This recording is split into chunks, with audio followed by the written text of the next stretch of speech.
Hello बच्चों, आज का हमारा अगला टॉपिक है नॉन स्टोइकियोमेट्रिक डिफेक्ट। इसको अरस समीकरणमिति दोष भी कहा जाता है। अरस समीकरणमिति दोष पढ़ने से पहले हम जानें कि अरस समीकरणमिति यौगिक किसे कहते हैं, नॉन स्टोइकियोमेट्रिक कंपाउंड किसको कहा जाता है।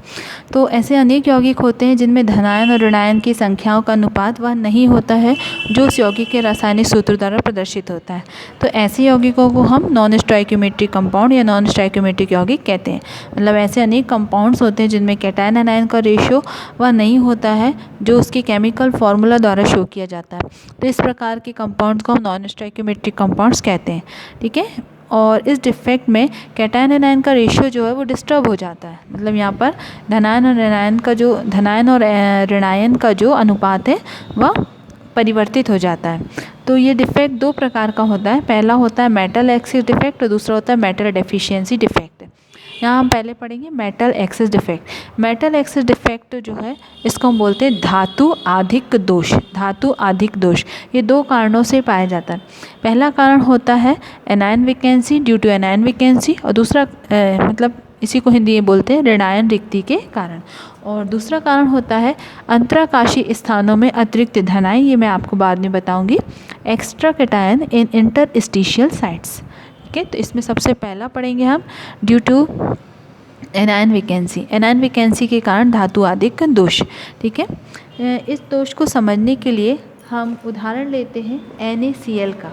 NaCl सभी जानते हैं। ठीक है। NaCl जो क्रिस्टल होता है ये सब इससे परिचित होते हैं। तो NaCl क्रिस्टल को जब हम सोडियम वाष्प के वातावरण में गर्म करते हैं तो सोडियम वाष्प के वातावरण में गर्म करने पर सोडियम परमाणु इस क्रिस्टल की सतह पर जमा हो जाती है। ये हमारा NaCl का एक क्रिस्टल है और इसको हम सोडियम के वेपर में गर्म करेंगे। सोडियम के वेपर में गर्म करने पर सोडियम के जो एटम होते हैं वो इसके सरफेस पर डिपॉजिट हो जाते हैं और सरफेस पर डिपॉजिट होंगे और उसके बाद क्रिस्टल के सरफेस पर प्रेजेंट जो क्लोराइड आयन होते हैं वो क्लोराइड आयन डिफ्यूज़ होकर सोडियम के पास चले जाते हैं और सोडियम के साथ मिलकर NaCl बना लेते हैं।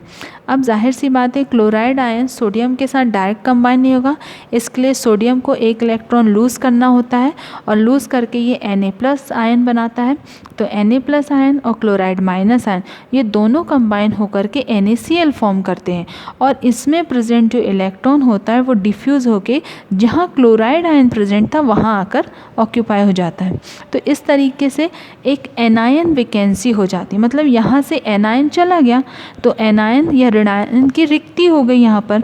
तो रिक्ति के कारण इस दोष को कहा जाता है एनायन वैकेंसी के कारण धातु आधिक्य दोष या मेटल एक्सिस डिफेक्ट।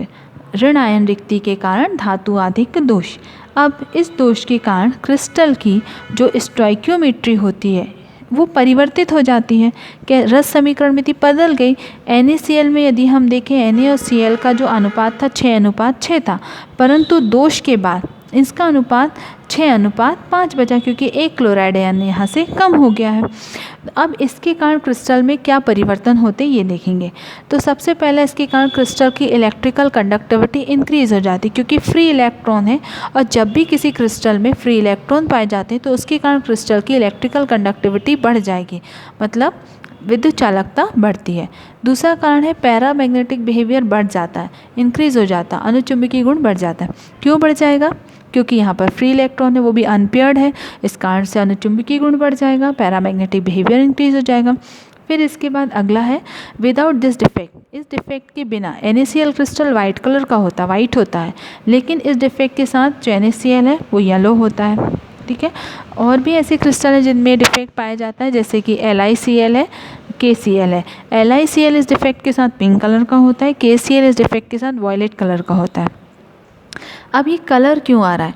ये कलर जो है वो F सेंटर के क्रिएशन के कारण आ रहा है, due to creation of F centre. ये जहाँ पर एनायन वैकेंसी होती है, जहाँ पर एक इलेक्ट्रॉन पाया जाता है उसको हम बोलते हैं F सेंटर।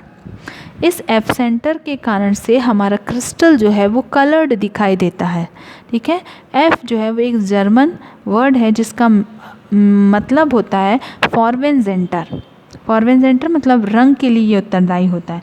ये बहुत इंपॉर्टेंट बात है, एग्ज़ाम में पूछा जाता है what is F centre. F centre क्या होते हैं? ठीक है। तो एफ सेंटर जो है एनायन वैकेंसी के कारण उत्पन्न होते हैं।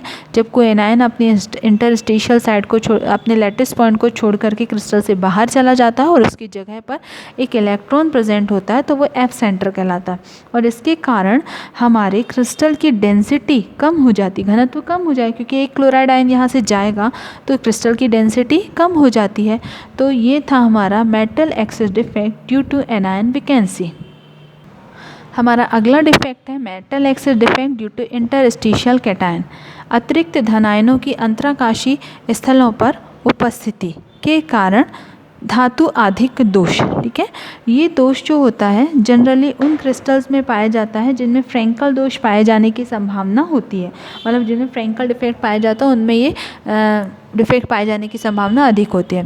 अब extra cation in interstitial side, इसके कारण जो मेटल एक्सेस डिफेक्ट पाया जाता है, इस दोष में या इस डिफेक्ट में इंटरस्टिशियल साइड पर एक अतिरिक्त एक एक्सिस में कैटायन प्रेजेंट होता है और साथ ही साथ वहाँ पर एक इलेक्ट्रॉन भी प्रेजेंट होता है, जिसके कारण हमारा सिस्टम या क्रिस्टल जो है वो उदासीन बना होगा, न्यूट्रल बना होता है।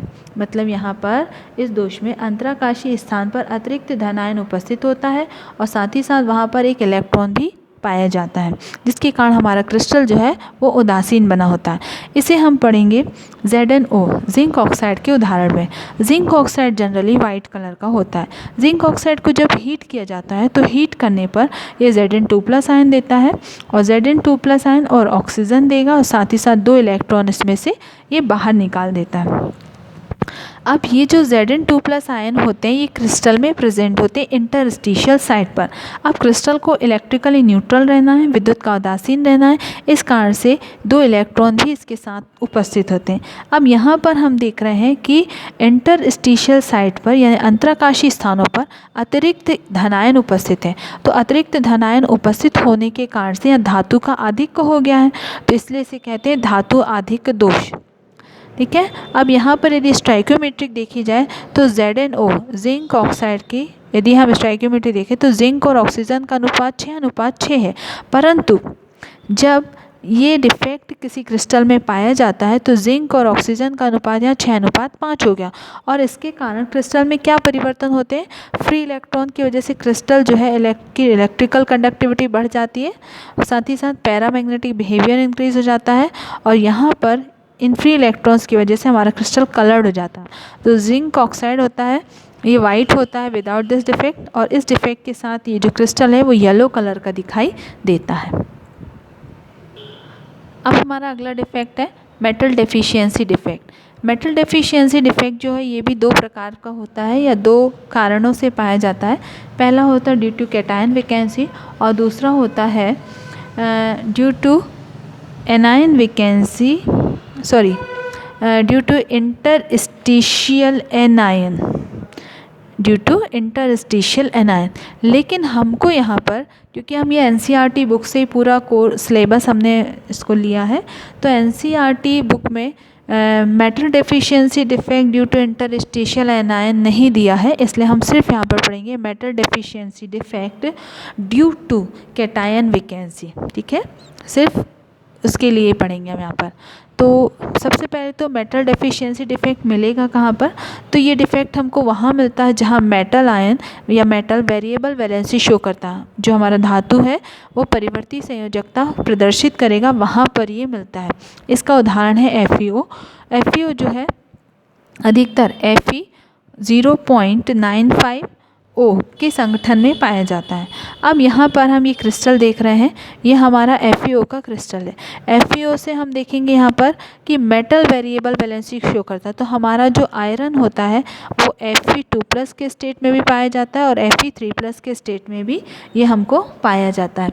यहाँ पर Fe जो होता है वो अपने लैटिस पॉइंट को छोड़कर चला जाता है। अब लैटिस पॉइंट को छोड़कर जाएगा तो क्रिस्टल को इलेक्ट्रिकली न्यूट्रल रहना, तो यहाँ पर धनायन की कमी हो जाती है। तो धनायन की कमी होने के कारण से जो और दूसरे Fe आयन होते हैं वो अपनी ऑक्सीडेशन स्टेट को बढ़ाकर +3 कर लेते हैं। ये देखो यहाँ पर दिख रहा है +3 कर रहे हैं, मतलब कई Fe2+ आयन छोड़कर जैसे इसको चले जाएंगे तो जो Fe2+ आयन है वो अपनी वैलेंसी को चेंज करके Fe3+ कर लेंगे और इसके कारण भी क्रिस्टल में जो स्टोइकियोमेट्री होती है वो डिस्टर्ब हो जाती है, डिस्टर्ब हो जाएगी क्योंकि Fe2+ आयन की डेफिशिएंसी हो गई यहाँ पर।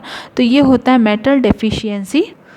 वो क्रिस्टल जिसमें मेटल डेफिशिएंसी डिफेक्ट होता है वो सेमीकंडक्टर होते हैं और ये पी टाइप सेमीकंडक्टर पाए जाते हैं, क्योंकि यहाँ पर जो इलेक्ट्रॉन होता है वो एक पॉजिटिव आयन से दूसरे पॉजिटिव आयन पर मूव करता रहता है, और मूव करने के कारण यहाँ पर पॉजिटिव होल मूव करते हैं, इसलिए इनको हम पी टाइप सेमीकंडक्टर भी कह सकते हैं।